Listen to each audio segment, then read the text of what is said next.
दरम्यान ही कॅन्सरची लस नेमकी कशी काम करणार आहे समजून घेऊयात। तर लसीचं नाव आहे एंटीसेमरिन असं या लसीचं नाव आहे। यासह लस कॅन्सर रुग्णाच्या ट्यूमरच्या जेनेटिक माहितीच्या आधारे तयार केली जाते।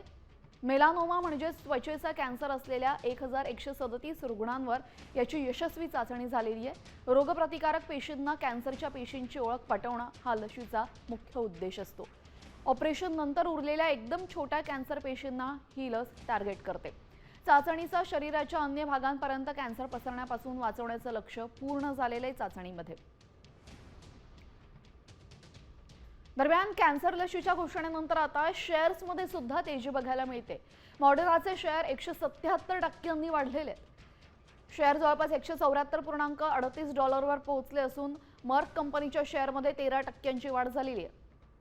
मॉडर्ना आणि मर्कनं कॅन्सरवर नवीन लस आणण्याची घोषणा केल्यानंतर बुधवारी बाजारामध्ये मोठी तेजी बघायला मिळाली।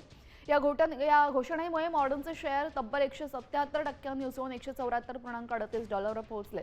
तसंच त्यांचे भागीदार कंपनी मर्कच्या शेअरमध्ये देखील सुमारे 13% वाढ नोंदवली गेलेली आहे।